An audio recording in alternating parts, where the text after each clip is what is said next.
мероприятие. Олег, прошу, президиум. И в этом году уже зашли полки, байрам и учительство. Это есть рост и развитие данного кооператива. Это очень приятно. Коллеги, значит, у нас слово я хочу представить Сакаеву Юрию Петровичу, директору государственного бюджетного. Добрый день, уважаемые коллеги, в связи с сомкнутым временем, потому что после нас сразу здесь будет мероприятие, большое мероприятие ветеринаров, там практически это всероссийское получается. Я сокращу свое выступление. Оно не проходит, да, на экраны.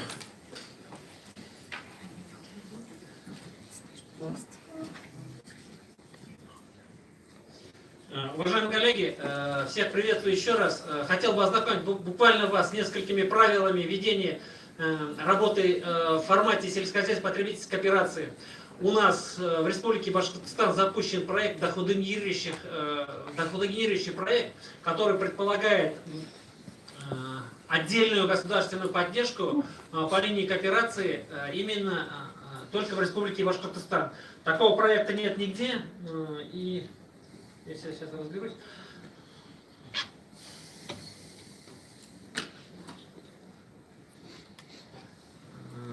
Тем он для нас ценен, и год отработали, и этот проект считается успешным.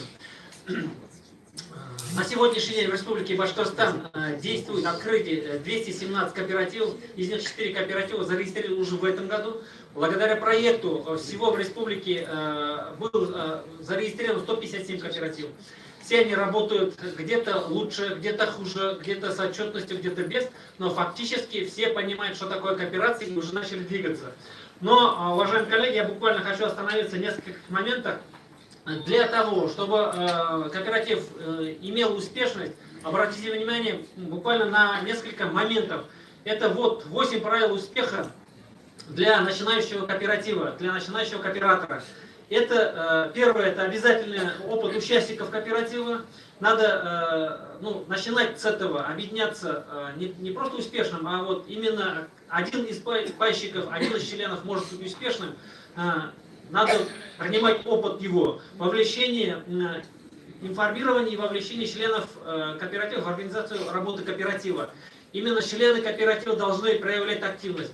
Вот если мы посмотрим систему Башпотребсоюза, там успешность заключается, вот, в том числе сегодняшний кооператив Кармаскалинский, там пайщики являются работниками кооператива, и это считается одним из самых эффективных кооперативов. И использование заемного капитала. Мы сейчас рассматриваем варианты, когда кооператив, один из сильных пайщиков кооператива, сможет выдать займы своему кооперативу. Мы механизмы пропишем и отработаем, и доведем до каждого кооператива по желанию. Вот это как бухгалтерский учет. То есть все механизмы должны быть использованы. Привлечение наемного менеджмента. Что это такое? Это когда кооперативы нанимают исполнительных директоров. То есть председатель кооператива может быть на заработной плате, может отказаться от заработной платы, но он является одним из пайщиков, в том числе его выбирать председателем. У него не всегда может хватить времени, поэтому мы предлагаем пользоваться услугами исполнительных директоров. Хорошие отношения между правлением и наемным менеджментом. Когда председатель кооператива нанимает менеджмент, и они начинают управлять, естественно, оно должно быть по одной линии идти, по одной оси. Но когда возникает, выехали, некоторые считают 16 раз и 15 минут выехали, да, можно считать все. Но это придает успешность кооператива, когда у вас прибавляются знания. Недавно прошли кооперативные управленческие курсы. Я думаю, что многие подчеркнули оттуда хорошие знания. И вот даже если не все взяли на вооружение, но энное количество нововведений, новых открытий вы получили. Формирование и укрепление связи с другими кооперативами и объединениями. Там, где менее слабо развито кооперативное движение, они приезжают в Республику Башкортостан, обмениваются опытом. Вы вот сейчас, проходя между рядами кооперативов, вы, наверное, тоже заглядываете в полки других кооперативов. Не стесняйтесь учиться, не стесняйтесь общаться. Вы не конкуренты друг другу, поэтому, как говорил Карл Маркс, если четверо торгуют калошами, пятый должен торговать тоже калошами. Это 7-8 надо изучать рынок. Но пока этих калош нам не хватает очень многого. любая торговая сеть готова вас принять с вашей продукцией. Вот теперь оптово-распределительные центры, оптово-логистические центры говорят, давайте откроем. Как можно их открывать, если на них нечего выставить? Это касается любой продукции, полуфабрикатов, картофеля, меда, до любой продукции. Республика Башкортостан вообще одна из сильнейших аграрных республик, однако переработанной, готовой продукции у нас мало. И сокращение затрат каждого пайщика за счет аккумуляции средств в кооперативе. Не зря говорят, кооператив это вот когда сплачено, сила в единстве, когда, допустим, условно говоря, мы отрабатывали момент, когда надо купить убойный цех для себя. Она стоит, условно говоря, 3300. Если 10 пайщиков, когда с кармана выходит 30 тысяч, или с кармана выходит 3 миллиона 300 рублей с одного.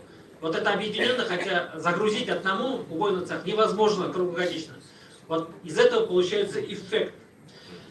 В связи с ограниченностью времени я хотел бы остановиться на тех ловушках, которые могут ожидать наши кооперативы в самом начале его развития или дальше в период работы данного кооператива. Это отсутствие четко выработанного долгосрочного бизнес-плана и определенной миссии. Миссия это не божественное слово, а миссия это вот когда кооператив четко знает, куда идет и чем занимается. Бизнес-план, уважаемые коллеги, ложатся на соглашение между кооперативом и Министерством сельского хозяйства, если кооператив является грантополучателем. То есть, если у вас коровы в год рожают по 3 теленка, значит вы что-то там напутали. Если у вас пчелы дают, ульи дают пчел, значит вы что-то там напутали. Вот это должно быть четко прописано в бизнес-планах, что пчелопакеты дают ульи, ульи пчелопакетами дает мед, а стены ферм молока не дают. Значит, это неадекватное текущее планирование. Когда я работал замглавой по экономике, я заставлял своих фермеров высчитывать их доход на 31 декабря. Мне говорили, что это невозможно. Все-таки мы садились и высчитывали. Когда люди понимали, куда они тратят и зачем они тратят, они начинали экономить. Вот это самое эффективное. Значит, третья ловушка – это отказ от использования внешних консультантов и специалистов по направлению бизнеса. Если вы считаете, что вы абсолютно знаете все, то тогда вы неосознанно некомпетентные люди. Если вы считаете, что вы чем-то сомневаетесь и не знаете, и учитесь все время, вы неосознанно компетентные люди. Компетентность приходит со знаниями других. Поэтому пользуйтесь этим наложением, не попадайте на эту ловушку. Отсутствие ядра кооператива. Лидера кооператива, ядра кооператива среди членов. Всегда, если в кооперативе есть сильный член, который готов все время, несмотря на снег и холод, вести за собой, то этот кооператив имеет успех. Пятое, это отсутствие приверженности, доверия членов. Это самое хорошее слово, наверное, я за последнее время высчитал, это приверженность, когда нет веры, когда нет единения в кооперативе, этому кооперативу недолго жить и работать, особенно когда доходы пойдут. Значит, неспособность выявлять и минимизировать риски, уважаемые коллеги. Если вы не знаете, какими САНПИ-нормами пользуется кооператив и убойный цех, извините меня, вас завтра же закроют. Это касается всех санитарных, любых норм законодательства. То есть вот это надо глубже изучать. Значит, сократить сокрытие финансовых результатов с целью минимизации. Попытки, вот когда через счета они проводят, когда пытаются скрывать, приходит время, вам не дают кредиты. Приходит время, вы не можете найти денежные средства. Приходит время получать федеральные большие гранты. Вам не верят, вы говорите, мы работаем, а фактически по счетам у вас нуль. Да, вы сэкономили на налогах, вы не перечислили фонды, но при этом вы лишили себя большой доли возможности получить средства, сторонние средства. Отсутствие финансирования – это вот последствия 7-й ловушки. И последнее, уважаемые коллеги, чрезмерный оптимизм, недооценка потенциальных опасностей. Оптимизм, бравада – это не кооперативное слово. То есть мы должны четко, планомерно,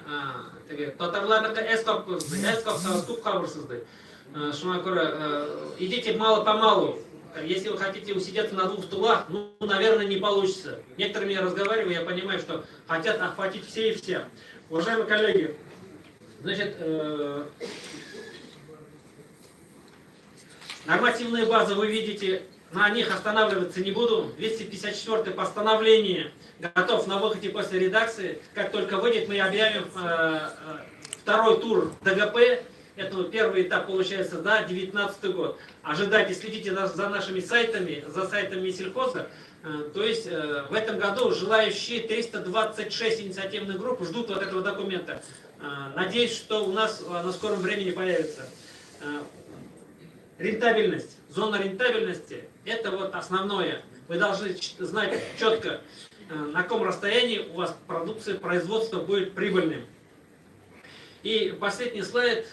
Вам, наверное, этот слайд уже наизусть вы знаете, помните. Наши телефоны, обращайтесь, как центр компетенции, мы готовы помогать, сопровождать, обучать. Мы собираем ваши предложения. Если есть какие-то предложения по обучению, по что вы не знаете, мы готовы сами это изучить и до вас довести. Уважаемые коллеги, желаю удачи и спасибо. Спасибо, Игорь Николаевич. Уважаемые коллеги, здесь в зале присутствуют все знакомые лица. Министерство сельского хозяйства, в принципе, проводило национальное совещание. Мы во всех зонах провели. Это было у нас 7 точек. Действительно, планируем в этом году начать прием документов пораньше. То, что Игорь Зубарович разъяснил по доходогенерирующим проектам, по ним тоже документы уже на выходе. У нас некоторые изменения вводятся с этого года. Вы все знаете об этом. Мы рассказывали на национальных совещаниях. Много вопросов было. Более 1000 участников было на национальных совещаниях. И вопросы задавали очень актуально. Министерством сельского хозяйства открыта WhatsApp группа, чат, на все вопросы мы отвечаем. У нас здесь в зале присутствует Эльмира Минулович Мухамедьяров, начальник отдела по малым формам. Можете к нему подойти, Эльмир Минулович, покажитесь коллективу, чтобы знали лицо. Вот самый главный человек, начальник отдела, который организовывает прием документов, организовывает проведение конкурса, секретарь конкурсной комиссии. Вся ответственность за то, что конкурс проводится в соответствии с законом, ложится на него. Как и в прошлом году, у нас во время проведения конкурса будет YouTube-канал, так что вы можете смотреть даже у себя дома. Хочу сказать, что в своей работе мы придерживаемся принципов открытости, и в этом году еще дополнительно у нас в комиссии будет без права голоса присутствовать заместителя глав администрации муниципальных районов по сельскому хозяйству. Хочу сказать, что дополнительно в рейтинг глав администрации муниципальных районов мы включили такие показатели, как количество созданных кооперативов, также сколько грантов получено. Вот такие есть индикаторы, поэтому со своей стороны администрация районов тоже очень заинтересованы в взаимодействии и работе именно с вами по кооперации, по другим программам. Вот. Как вы все знаете, мы уже говорили об этом, у нас с этого года действует национальный проект по кооперации, по развитию малых форм хозяйствования. Об этом рассказывали на национальных совещаниях. Вот, хочу еще раз сказать, что именно Игорь Зубарович и его команда, это государственное бюджетное учреждение, Центр сельхозконсультирования Республики Башкортостан, назначено определенно именно центром компетенции, то есть эта организация будет вести полностью по этому проекту, это и агростартапы, и кооперация, и очень много работы сделано в прошлом году, действительно, и в этом году 326 инициативных групп, это очень хорошее количество, скажем так, инициативных групп. Тем более мы немножко привели соответствие с федеральным, сделали, чтобы инициативных групп было не менее 10 членов, поэтому работа довольно действительно большая. Коллеги, то, что мы у себя в республике уже знаем, друг друга многие знают. Вот сегодня на выставке у нас на втором этаже образовавшие в прошлом году кооперативы уже выставлены. Есть своя продукция, работа работа идет. Но я хочу сегодня попросить здесь присутствующих гостей выступить перед нами. Хотим все-таки узнать, что творится и за пределами республики. Поэтому, Олег, слово вам. То, что в первой части вы начали говорить, я хочу все-таки до конца дослушать. Пожалуйста, Олег. Спасибо большое. Спасибо большое. Коллеги, а можно мою презентацию загрузить, которая была вот до этого, да? Емель Милош, надо техподдержку пригласить, наверное.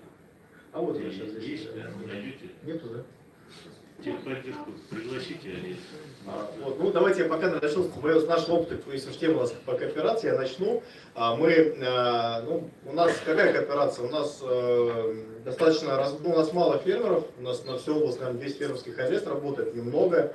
И область большая, то есть она, конечно, не такая большая, как Башкирия, но достаточно тоже приличная, поэтому у нас единственная кооперация, к которой мы смогли там дойти, это кооперация по сбыту, мы решили попробовать открыть кооперативный магазин все вместе. Вот. Ну, мы что делаем? Мы пришли к главе района, сказали, хотим заниматься кооперацией. Он сказал, о, отлично, давайте. Договорился с собственником магазина, который нам дали без аренды. Мы решили попробовать там, открыли совместный кооперативный магазин. Сначала просто поработать, а потом подумать о регистрации кооператива. Ну, у нас случилась большая проблема, мы, наверное, все сталкивались, кто пытался кооперироваться.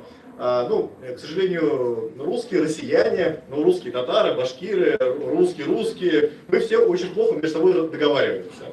Вот. И мы все разругались наглухо. Мы все наглухо разругались, как вы думаете, из какой суммы, когда мы делили расходы? Из какой суммы можно разругаться, причем поливать другу в спину, кричать, ты сирота, негодяй, подлец, тянешь одеяло на себя. Вот как вы думаете, какая сумма была, чтобы разрушить магазин до основания? Из какой суммы? Какие варианты?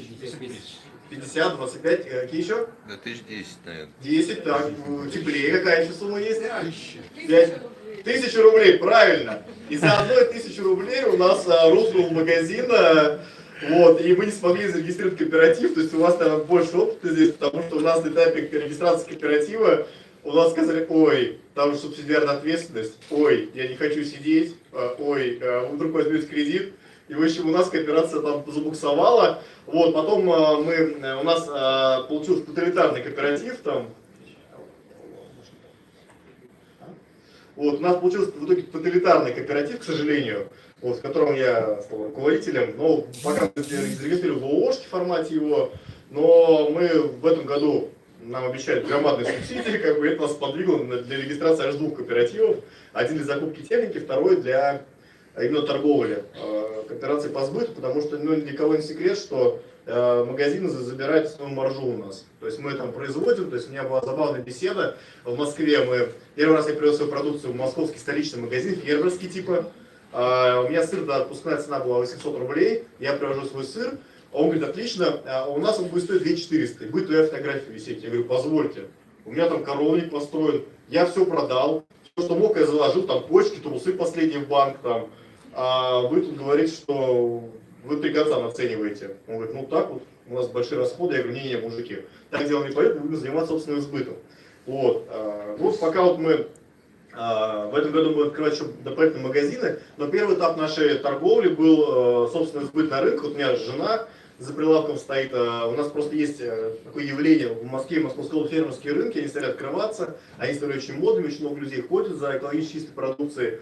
И этот сегмент растет, и мы стали там продавать свою продукцию активно достаточно. И это позволило нам совершить рывок. Честно скажу, если бы у нас не было собственного сбыта, я бы не презентовал такие успешные проекты, не говорил, что у нас все получается, там, что мы растем. А у нас все получилось только из-за того, что мы себе забирали маржу, которую у нас отбирали сети и различные там перекупы, которые перепродавали нашу продукцию. Вот, и если вы не будете заниматься собственным сбытом в том или ином формате, то, к сожалению, вас сожрут, особенно маленького. Вот. Потом, чтобы закончить, там, многие же были на первой части выступления, я много говорил про проблемы. Но у нас проблема раньше была отсутствие природного молока, сейчас ситуация немножко меняется, но у вас проще с этим делом. У нас там очень все плохо было раньше. Была плохая гигиена, даже люди ставили робота, получали субсидию громадную, ставили робота. Вот, а шланги у них там как раньше валялись на земле, так и валяются. Открываешь дверь, хочешь закупить молоко, заходишь, Там все в грязи, робот в грязи, шланги в грязи, ну концы валяются, шланги в грязи. И говоришь, до свидания. Она говорит, что даже не будешь молоко смотреть? Я говорю, я все видел уже. Чего на анализы брать? Вот. Ну, отсутствие даже на крупных хозяйствах у нас зоотехников нет меняемых. Я спрашиваю, кто у вас за коров отвечает? Он говорит, ты?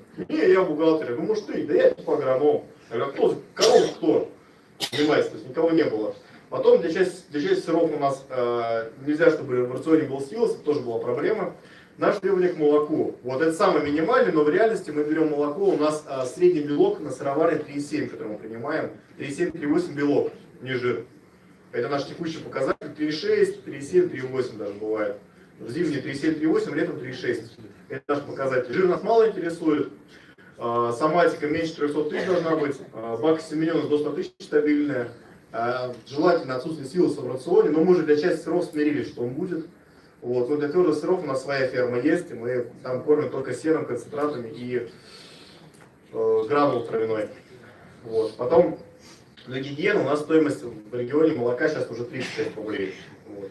А так, этапы за 2018 год, какие мы достигли за прошлый год, мы наконец запустили свою ферму. Вот, я получил грант 18 миллионов рублей, я думал, что мне его хватит. Вот, и там 10 миллионов, которые мы доложили своих, оказалось нет. В итоге мы уже подошли к 50 миллионов рублей затрат на ферму, мы не останавливаемся в затратах. То есть, в общем, коровник превратился, здесь вот я вижу коллег, явно кто занимается молочным скотоводством, вы же знаете, да, что коровник способен все деньги вытянуть из себя. Что это звезда смерти, которая уничтожает все деньги. Вот. И у нас все свободные деньги, они инвестируются в коров, каждый рубль, но слава богу, у нас теперь как-то более-менее просвет появился, там мы начали немножко заниматься уже и своим молоком, уже перерабатывать начали. Потом мы закупили еще молока, закупили еще оборудование для переработки. У нас все оборудование российское производство, как я уже говорил, вот, и сейчас мы вышли на 9 тонн молока и переработки, все на российском оборудовании. Оно недорогое, то есть это не то импортное, которое вот они продают, если вот стоят сейчас по цене тяжелых наркотиков. Наши европейские коллеги, как бы, оно достаточно дешевое, оно окупается. Вот. Наше все оборудование уже окупилось, которое мы купили российское, поэтому, ну, да, оно кривовато, да, оно косоватое, да, там что-то не получается, но оно работает, оно окупается. Вот, потом мы достроили сыроварню, расширили ее до 1500 квадратов. У нас основная проблема хранилища, мы их постоянно строим. И наша основная цель этого года — это именно заниматься развитием собственных точек и кооперативных магазинов. Это мы будем делать в этом году, потому что очень не хочется отдавать, конечно, свою маржу кому-то, чтобы они зарабатывали. Вот. Агротуризм также мы занимаемся. У нас достаточно активно развивается агротуризм. Оказалось, что это такое очень золотое дно. Вот. К нам сделали дорогу. Уже, наверное, коллеги, в первой части все были. Кто пропустил первую часть? Все были, так, несколько человек. В общем, я вам скажу, у нас просто путем героических усилий к нам построили дорогу. Вот. У нас до трассы 6 километров, и к нам поехали туристы, реально. Их очень много, целыми делегациями. Мы сейчас благодаря тому, что у нас пошел топ туристов, как бы у нас раньше было нужно ехать там 6-7 километров с трассы, теперь у нас там порядка 400 метров, и к нам поехали туристы и покупатели. И очень удивительно, но люди хотят купить именно сыроварню, даже если ты утром отправил в магазин в город сыр, вот я положил в свой магазин на прилавок сыр, отвез его в город сыр и йогурт одновременно, люди все равно специально едут на сыроварню за 50 километров, чтобы купить свежего. Это парадокс как бы необъяснимый. То есть все считают, что на ферме, на сыроварне всегда будет свежее. Поэтому продажа на ферме, если есть дорога, если есть какой-то подъезд, это очень хорошая вещь, люди едут реально. То есть вопреки как бы всем законам жара, кто за 50 километров поедет. Они ездят даже за такое расстояние. Вот. Ну и, конечно, у нас большое население, там, всяческие дачники, особенно летом, как бы, они тоже сильно выручают. Потом из 150 тысяч туристов, которые к нам приезжают в год, 50 тысяч приезжают на сырный фестиваль.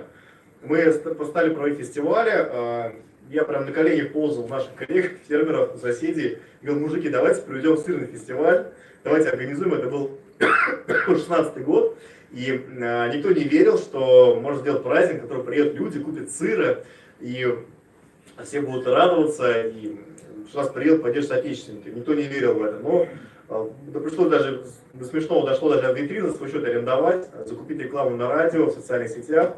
Вот, оказалось, к нам люди приехали. Мы ждали, что приедет 1000 человек, а приехало 15 тысяч. Как бы. У нас весь сыр у всех кончился через 3 часа после начала фестиваля, можно было его заканчивать.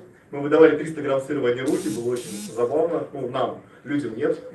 Вот. Была пробка 6 километров, ну, в деревне, представляете, по деревенской дороге, когда едет несколько тысяч машин. Вот. Но после этого у нас пошли мероприятия, и фестиваль дал вообще колоссальный толчок, и у вас сейчас тоже в этом направлении все это идет. Вы стали тоже, у вас в Башкирии проводится фестиваль в августе месяце, мы в этом году тоже приедем. Это дал сильный толчок и вообще для сыроварения, для фермерства в целом, потому что люди узнали, что у нас есть фермеры, что у нас есть сыровары, фермеры, что у нас есть достойная продукция. Они не знали. Без таких мероприятий, к сожалению, это невозможно доказать. Можно сколько угодно ходить, рассказывать на мероприятиях, на всяческих, но попробуют. Вот. Но в этом году мы также планируем запустить новую линию производства, переработки молока, дойти до 30 тонн молока в сутки. Вот, закупили новое оборудование, вот оно приехало, вот оно уже разгружено, в мае мы начнем монтаж. Вот, планируем даже что-нибудь экспортировать, наше государство, Родина просит экспортировать продукцию, и теперь мы попробуем это сделать. В прошлом году мы съездили, получили даже медали бронзовые в Австрии на сырной олимпиаде. Это для нас был большой успех. Я думал, что мы ничего никогда не выиграем. Тем более там было 500 участников номинации по твердым сырам, и я, честно говоря, думал, что мы со своими русскими сырами сейчас приедем сюда, вот, в Австрию, и что мы что-то выиграем, не верил. Особенно, когда посмотрел список, там 500 участников, сыровары из Швейцарии, приехали Франции, я начал, честно скажу, паковать вещи, обратный билет смотреть. Ну, что если ловить, думаю. Потом, раз, мы прошли первый этап, потом проходим второй этап, третий, и оказывается, что мы оказались призером, для меня это была неожиданность. После этого нас стали вообще приглашать, поторговать, продать свой сыр там, в Германии, в Австрии, вот, во Франции. Мы, наверное, даже думаем в этом году воспользоваться этим предложением. Правда, у нас проблема, что у нас не хватает своего сыра для того, чтобы загрузить мощности. Вот, собственно говоря. Ну вот я, в принципе, закончил свой доклад, который не хватило времени в первой части. Коллеги, может быть, пройдем, если есть возможность, может, несколько вопросов, у кого-то есть какие-то, кто хочет задать вопрос. Коллеги, есть вопросы? Успешный проект. Вот к нам приехал в гости сегодня на такую выставку. А издалека приехал? Московская область, Истра, деревня Дубровская. В принципе, недалеко.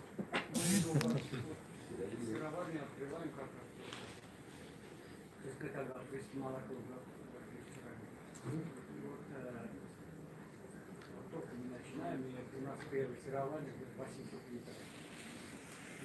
Насчет, и сказали по поводу молока, который сыр добавляет. Мягкие сыры будут получаться, с твердыми будет проблема. Будет бомбаж сыров. Если будете делать пармезан, сыры длительного созревания, больше там месяц, два, три, могут быть проблемы. Или вам придется добавлять различные консерванты, но тогда вам будет тяжело продать этот сыр, потому что фермерская продукция, особенно в маленьком объеме, это экологически чистая, вот, и то есть это будет проблема. Но с мягкими сырами проблем не будет, свежими. То есть какие-то там свежие сыры, с твердыми могут быть проблемы, поэтому то есть, работать можно, но у нас вот такой мы супер твердый сыр, который мы закладываем надолго, мы делаем вот, с молока без силоса. И в Австрии, Швейцарии то же самое. То есть, да, Вопрос такой, если наши обратятся за помощью, за консультацией как эксперт, вы будете бесплатно или платно?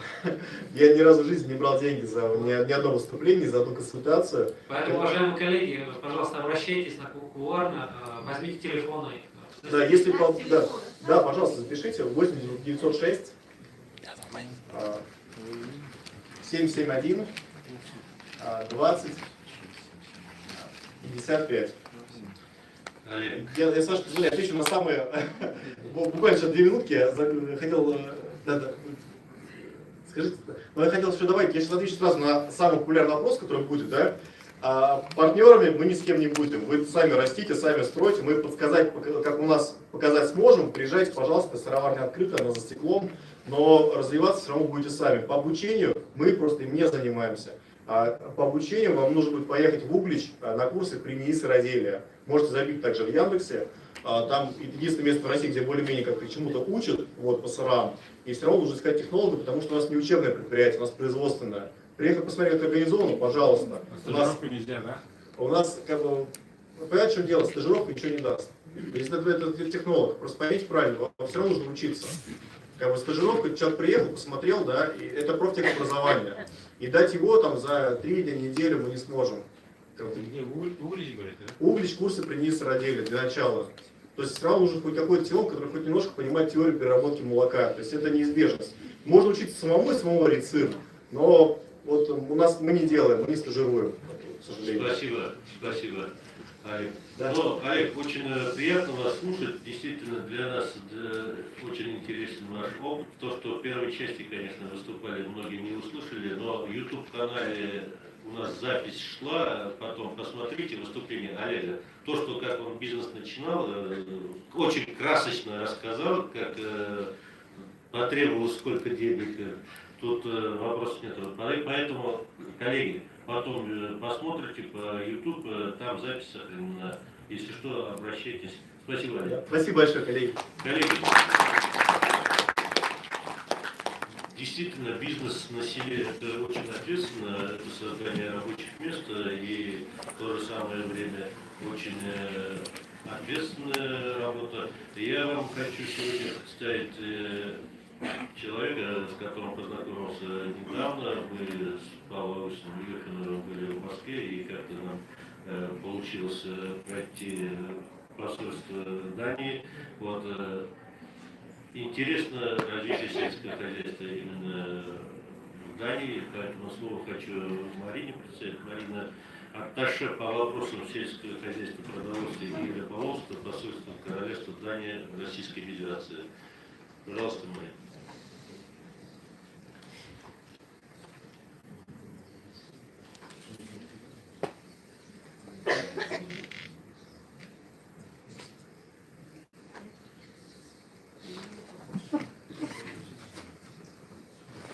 Пока загружается презентация, я хочу отметить, что я сегодня с таким удовольствием, во-первых, большое спасибо Министерству сельского хозяйства Республики Башкортостан, что пригласили меня на эту очень интересную дискуссию. Сегодня на пленарном заседании я посмотрела наше, вот в тон нашего заседания, он метался от каких-то космических цифровых технологий будущего до мамы как двигатель торговли сегодняшнего дня. Это было замечательно, это просто было восхитительно. И я поняла, что тема, с которой я сегодня к вам приехала, с удовольствием приехала, это тема, как строилась датская модель, кооперативная модель. Она вписывается и в космос, и в то, что у нас сегодня делается на полях, потому что Дания осваивала эту модель, я бы сказала, даже не осваивала модель. Датское сельское хозяйство строилось с самого нуля, с момента отмены крепостного права уже практически в этой модели. Вот поэтому у них, конечно, большие преимущества, у них вековой накопленный опыт. Сейчас Россия пытается, я не скажу восстановить, наверное, это уже что-то другое. Была кооперативная модель в России, сейчас Россия пытается создать новую кооперативную модель, которая помогла бы так же, как и в Дании, сельское хозяйство вынести на тот мировой уровень, когда он становится брендом, национальным брендом.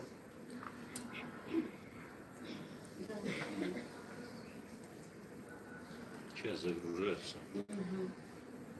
Пока говорят, хочется сказать, что по итогу вот визита датских компаний в Башкирию, первые телки едут сейчас, прошли вчера таможню, 204 головы. Ура! Датские телочки едут в Уфу. Дело в том, что фермеры, они в любой стране сталкиваются с одними и теми же вызовами. Да? Фермеры, особенно фермеры семейные, мелкие фермеры, они решают вопросы на любом уровне, и они должны их решать сами, независимо от того, насколько высокое у них образование, насколько большой у них опыт. Да, конечно. Они должны перед собой, у них стоят огромные вызовы, они должны не только произвести высококачественный продукт, который будет конкурентоспособен, как Олег правильно говорил, который можно реализовать именно под определенным брендом, это экологически чистый, либо это фермерский, назовите его как угодно, это продукт, который обладает доверием, ведь его нужно продать. А рынок сейчас у нас настолько нестабилен в мире, во всем мире, в любой стране, в Дании или в России, очень зависит от различных конъюнктурных условий. Это и политические вызовы, которые мировые сейчас, это экономические вызовы во всех странах. И мелкому фермеру самому в этих условиях выживать, конечно, трудно. Вот это была та основная предпосылка, на основании чего Дания, хозяйства мелкие семейные фермы начинали объединяться. Ну, прежде всего, чтобы понять, что такое Дания, почему у них это все успешно прошло, и до сих пор эта модель является как бы основой успеха, я хочу показать несколько слайдов. Меня плохо слышно, да? Сейчас лучше, нет? Нет, нормально. Нормально, да? Дания страна, как вы все знаете, небольшая, находится в конгломерат мелких стран. Общая территория 43 тысячи квадратных километров. Это даже чуть меньше Московской области. Я не знаю, как с Башкортостаном сравнить. Башкортостан, наверное, да, в 2 раза, да, в 3 раза. В 3 раза, да? Вот. Плюс еще сложность та, что Дания это островное государство, то есть более 400 островов, из них полуостров один большой Ютландия. Но Дания еще является одним из членов Содружества, которое называется Королевство Дании. И сюда входят у нас Фарерские острова и крупнейший в мире остров 2 миллиона квадратных километров Гренландия. Да. А хотя население, живущее на Фарерских островах в Гренландии, все вместе это где-то не дотягивает до 100 тысяч человек, поэтому все основное население 5,5 миллионов проживает на территории Дании. Небольшая цифровая информация, она будет короткая. 15 миллионов человек кормит население Дании, 5 миллионов может прокормить 15 миллионов. Вы уже понимаете, да, что это довольно серьезная структура экономическая во всем производстве Дании. 61% всей территории суши возделывается. Мало земли, роскоши такой, как в России, нет, поэтому используется каждый клочок земли. 36,6 тысяч ферм с небольшими наделами, 71 гектар в среднем надел земли. Экологические фермы, органические фермы чуть побольше. И 190 тысяч человек заняты в сельском хозяйстве Дании. Что являлось предпосылкой, вот с чего я начала свою тему. 1786 год начинается отмена крепостного права в Дании, и что делает королевство, что делает правительство Дании?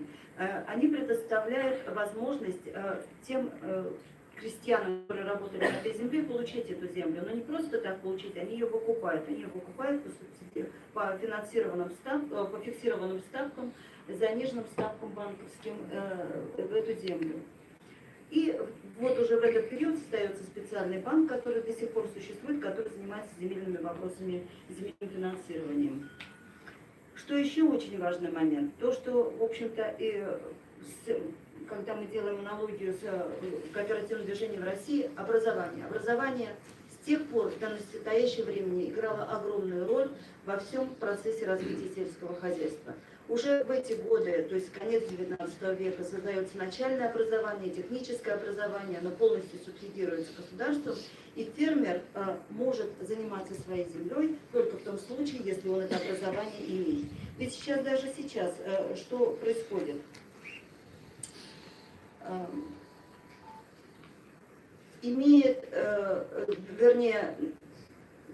Датчанин не имеет права передавать свою землю в наследство. То есть фермер владеет землей, занимается, выращивает коров, выращивает свиней, но, понимая, что ему скоро заканчивать свой бизнес, он не имеет права передать в наследство свою землю, если она больше 30 гектаров. Его сын, который желает продолжать дело отца, должен получить как минимум 3-летнее образование, это одно первое условие.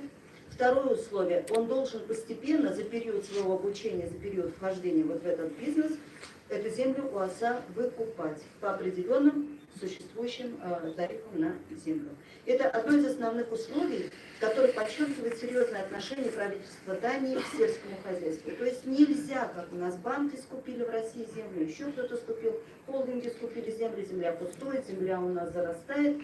И никто не может ничего поделать с этой землей, сколько бы в России указов и распоряжений не создавалось. Да?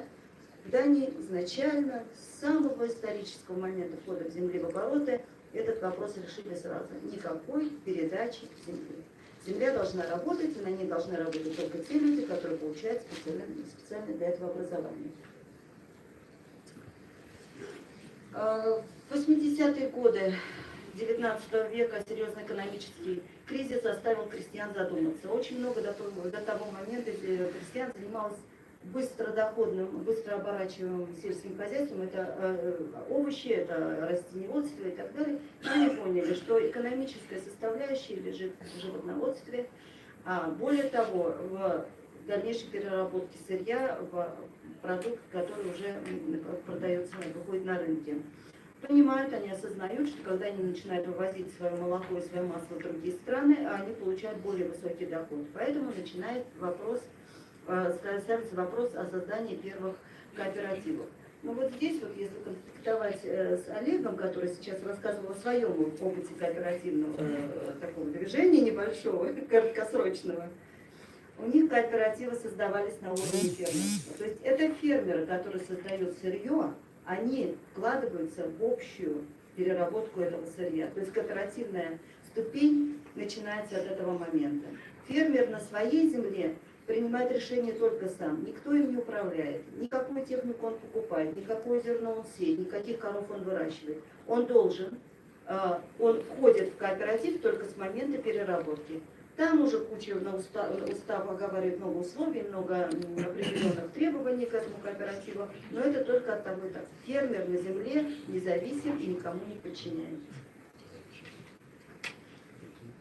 А вот этот график я прибавила сюда в презентацию для того, чтобы показать, какой этап может избежать России, если она как бы творчески подойдет к вопросу, к философскому вопросу кооператив. В Дании, когда начали создаваться первые кооперативы, в 1880 год были созданы 3 первых молочных кооператива.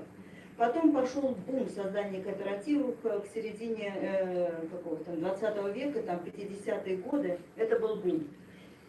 И вдруг начинается спад. И сейчас у нас в молочном хозяйстве 9 кооперативов практически вышли на то же самое число. С чем это связано? Это связано с тем, что начинается активный рост индустрии. Техника, технологии, различные высококвалифицированные программы обучения начинают фермеры думать о том, что им выгоднее соединяться, объединяться в более крупные хозяйства для того, чтобы следовать этим тенденциям, для того, чтобы не отставать. Иначе они могли бы уйти с рынка сельского хозяйства.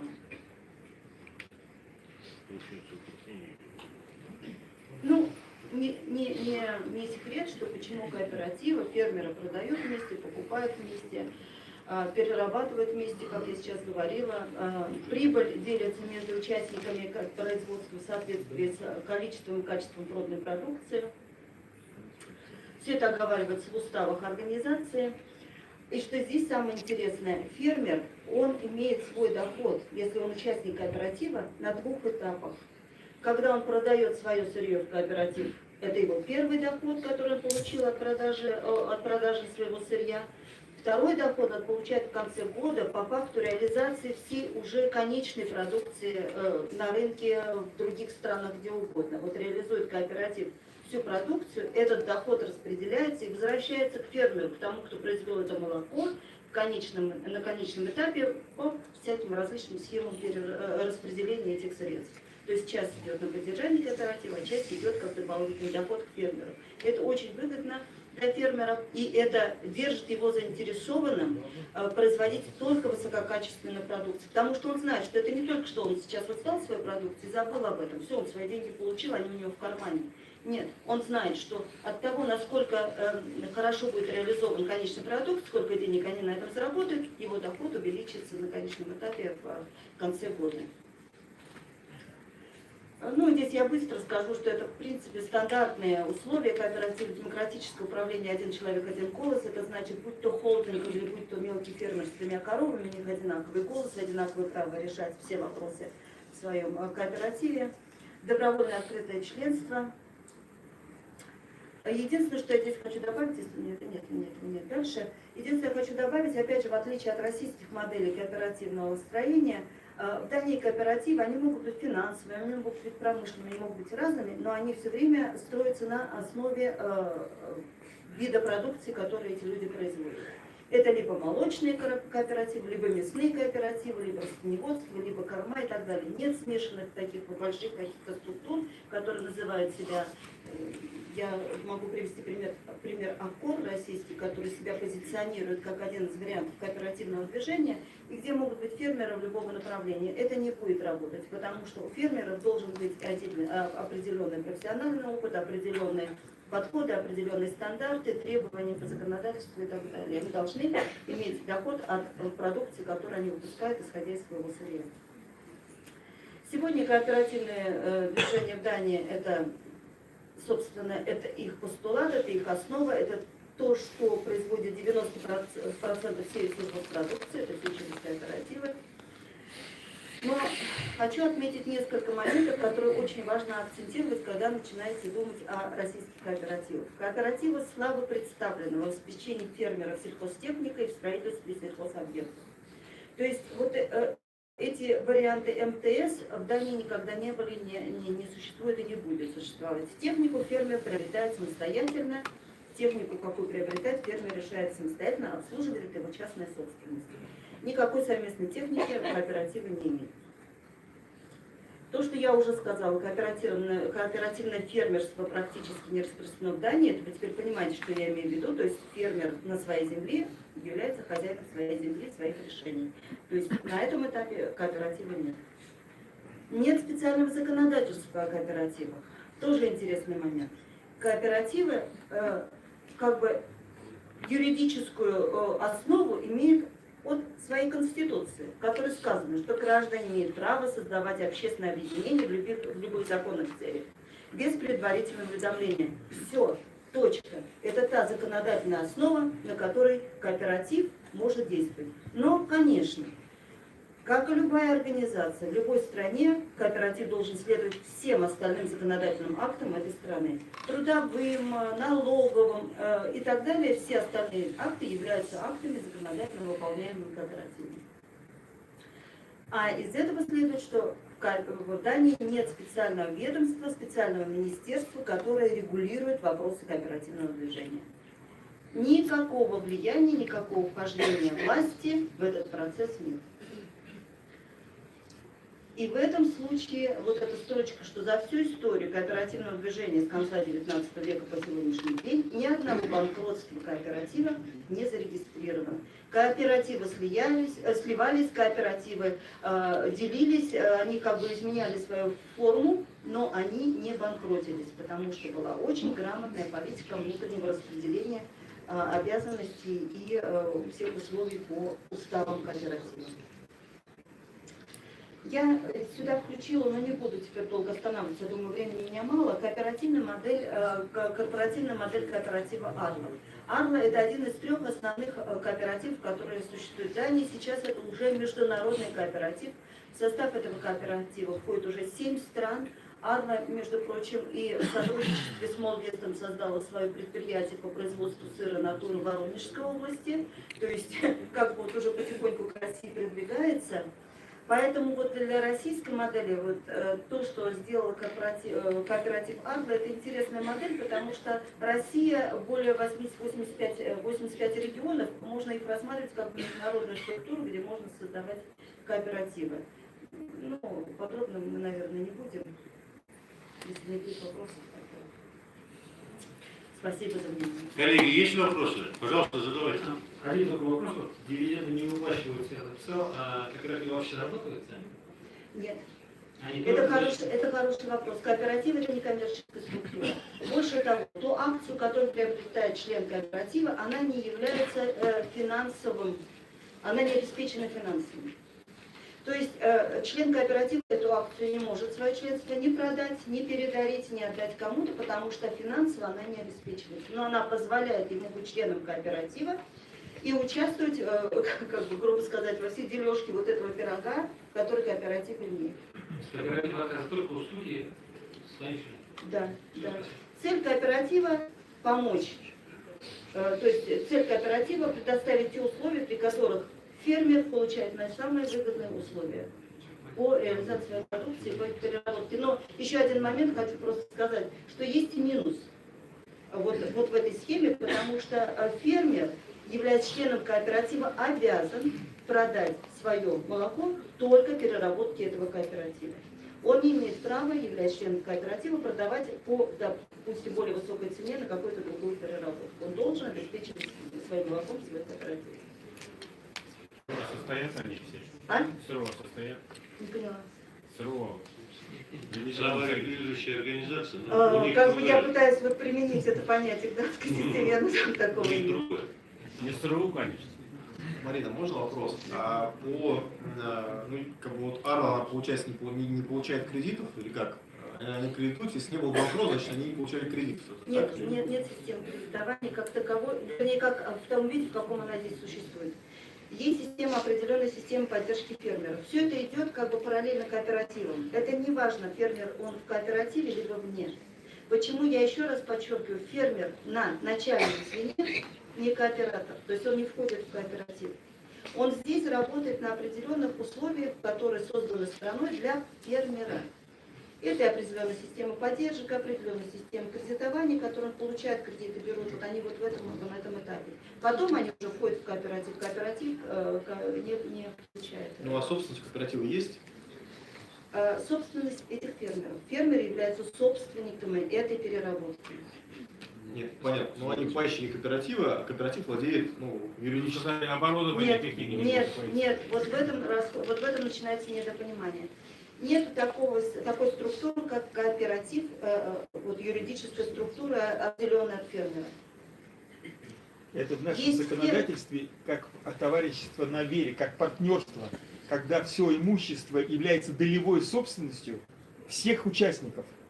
Они как бы владеют им в долях, входят в кооператив и владеют этим Переработка, не все. Переработка. Да, То есть переработка. оборудование, завод, станки являются долевой собственностью. Это довольно такая серьезная система, которую нужно отдельно У нас есть потому что, такое товарищество понимаете, на вере.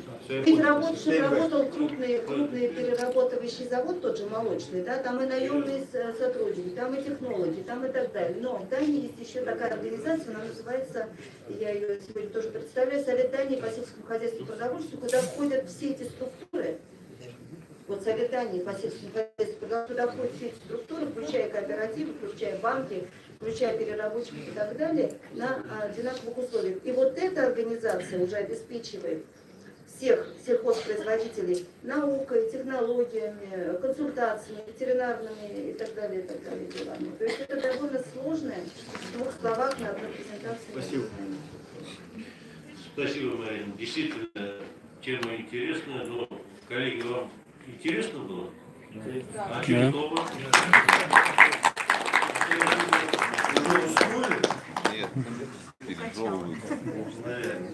Но действительно для нас интересно то, что и в других странах какая модель, то, что есть плюсы, есть какие-то минусы, но мы должны изучать. И спасибо, Марина, что откликнулись, приехали, что рассказали, как в Дании кооперативная система.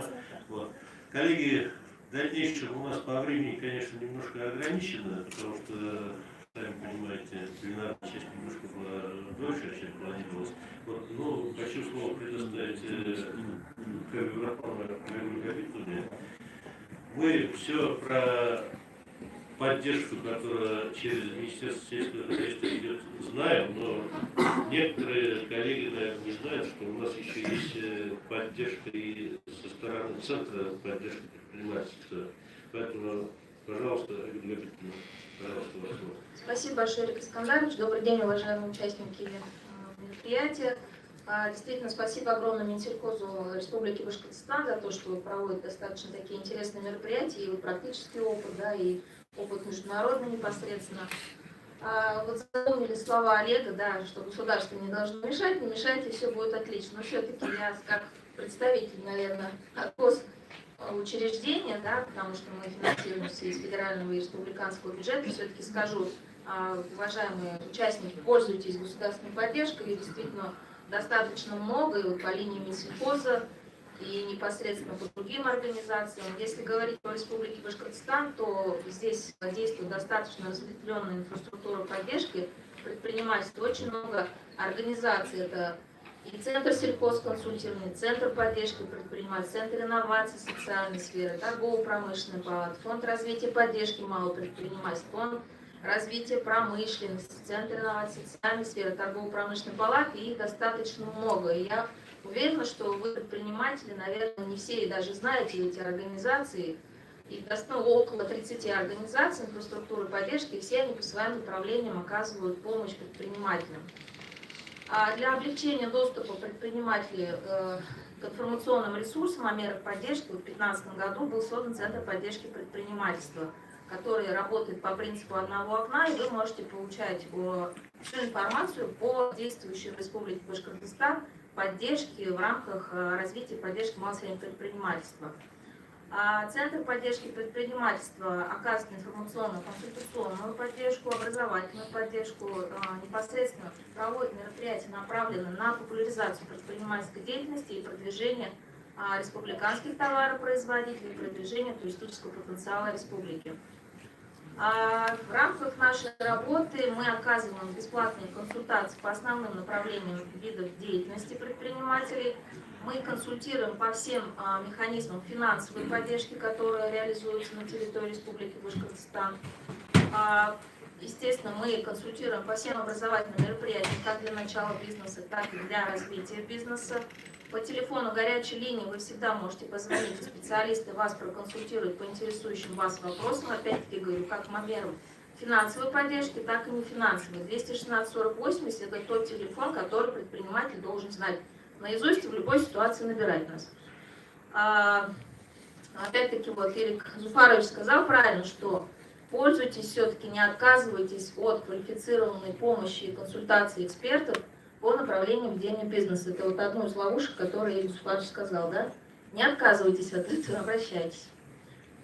Для того, чтобы предприниматели всей республики могли обратиться и воспользоваться на бесплатной основе меры поддержки, мы также создали сеть центров делового развития. В 9 точках мы открыли такие центры, и по 4 основным направлениям ведения бизнеса вы можете обратиться и получить бесплатную консультацию профильных экспертов.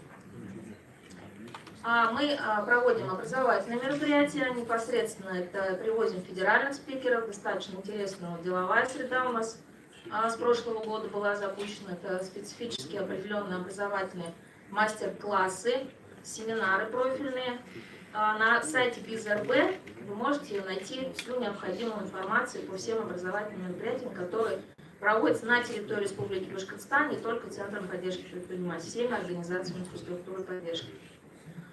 То, что я говорила, мы проводим также мероприятия, которые направлены на развитие и популяризацию предпринимательской деятельности, продвижение продукции республиканских товаропроизводителей, это межрегиональные выставки, бизнес-миссии.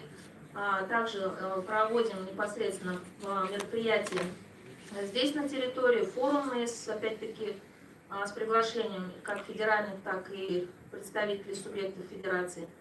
В Челябинск, например, если говорить, мы ездили в Челябинск, непосредственно в этой бизнес-миссии. К сожалению, почему у стартапов есть, когда мы обмениваемся лучшими практиками, разбираем бизнесы. Непосредственно и этот проект «Автобус стартап» признан одной из лучших практик на территории Российской Федерации, рекомендован к тиражированию. В прошлом году мы выезжали с проектом непосредственно в Челябинскую область и вывозили наших товаропроизводителей, тоже искренне любимых Министерством сельского хозяйства, и сыровары наши местные, и непосредственно вот медовики. Достаточно интересный такой получился формат выезда. То, что мы каждый год стараемся придумывать для предпринимателя новые полезности, новые какие-то продукты, которые действительно предприниматель может получить и пощупать руками. Востребованный продукт – это сертификация соответствия продукции, мы выпускаем продукцию, да, нашу. И вот вы видите, что 45 сертификатов бесплатно, безвозмездно получили предприниматели за 2 года. В этом году мы тоже эту услугу как бы включили в свое направление. У нас уже как бы очередь записывается, потому что в рамках 20 тысяч предприниматель бесплатно получает, там, включая лабораторные исследования. С прошлого года мы запустили новый тоже продукт, это бесплатное создание ссылки и участие на закупке деятельности. Очень интересно. Времени у меня еще сколько? Уже все. Видите? По финансовым мерам поддержки, к сожалению, я уже не успеваю. Да? В любом случае, есть и финансовые меры поддержки, которые непосредственно, в отличие от Минсельхоза, они, конечно, больше возвратные. А по телефону горячей линии 216 40 80 вы можете обращаться и уточнить, какие меры поддержки для вас доступны. Спасибо за внимание. Спасибо большое. Нам надо учиться пользоваться всеми мерами государственной поддержки. Вот я почему и пригласил именно выступить перед нами Ольгу Викторовну, потому что у нас кроме Министерства сельского хозяйства есть и другие фонды. К сожалению, по времени мы ограничены. Я хочу извиниться перед присутствующими, то, что уже не могу сказать, потому что 300 человек ждут для продолжения следующего семинара. Вот, у нас здесь гости Саратовской области, Удмуртии, Пензы сегодня присутствуют здесь. Конечно, хотелось бы их послушать, коллеги. Я извиняюсь, примите извинения. Также у нас присутствует Россельхозбанк и Сбербанк, тоже не смогли выступить. Коллеги, что хочу в завершение сегодняшнего семинара сказать. Вот на слайде видно финансирование. Это финансирование касается именно республиканское, и это касается по кооперации. У нас первое направление до 2021 года запланировано выделение грантов по сельскохозяйственным потребительским кооперативам, это по федеральной программе. Мы планируем ежегодно по 100 миллионов, но можем рассматривать это в рамках единой субсидии, можем строить увеличение, это зависит от того, как вы будете участвовать. Здесь финансирование до 70 миллионов на один кооператив может быть. Но вы все эту программу знаете, она давно работает, это с 2015 года действующая. Следующий проект, который я рассказал вам Игорь Зуфарович, это доходогенерирующий проект. Это по 300 миллионов на гранты мы выделяем. Первый год у нас уже прошел, мы 116 кооперативов создали, гранты получили. В этом году у нас уже 326 инициативных групп. Ну, надеюсь, что все будет прекрасно. Здесь я хочу отметить, прошу обратить внимание, то, что должна быть своевременная отчетность по полученным грантам, и если есть какие-то изменения в плане расходов на приобретение оборудования, то вы должны предварительно согласовать с конкурсной комиссией. Если у вас даже по цене будет изменено, и вы купили оборудование, а по цене не соответствует плану расходов, то, к сожалению, ребята, на сегодняшний день государственные деньги, они очень жесткий контроль имеют, и это будет являться нецелевым использованием средств. Поэтому я прошу вас всегда, перед тем, как на гранты что-то покупать, приобретать, согласовывать, если какие-то там есть изменения. И дальше, у нас самое основное, которое с этого года начинает действовать, это у нас национальный проект поддержки кооперации. Здесь выделяются деньги финансовые очень большие. У нас идут они в виде гранта на агростартап. Агростартап это начинающим фермерам выделяется, и они могут часть своего гранта использовать как боевой взнос в неделимый фонд кооператива. Это если до 4 миллионов, например, начинающий фермер получил грант, то до 2 миллионов может минимум 1 миллион, до 2 миллионов он использовать как боевой взнос в кооператив. И с этого года у нас начинается субсидирование затрат кооперативов. То есть это мы на всех семинарах рассказывали, до 50% на приобретение скота и техники, и от 10 до 15% на субсидируется на покрытие затрат по приобретению у пайщиков там, продукции. Затрат. То есть на покрытие затрат идет у членов пайщиков. Программа правильная. Особенности есть то, что со стороны государства введены определенные ограничения, то есть не более 15% покрывается, не более 15% затрат одного пайщика. То есть кооператив должен быть равномерно у всех пайщиков закупать продукцию. Вот такие особенности есть. Коллеги, если какие-то вопросы будут, мы выйдем здесь в фойе, можете подойти, вопросы свои задавать. Я извиняюсь, тут и поставщики оборудования есть. Кстати, представлю Моторину Юрию Васильевну. Вот к ней подойдите, сейчас фойе. Она в прошлом году с нами работала, это Екатеринбург, поставка оборудования, пищевого оборудования. Если какие-то кого-то интересует, можете подойти в фойе. К нам можете подойти. Поэтому, коллеги, спасибо за участие. Спасибо.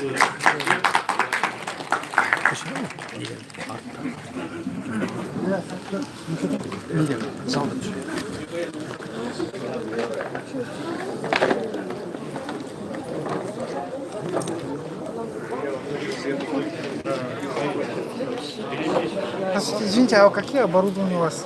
У нас для переработки молока. Переработка Да, молока, для изготовления сыра, молочных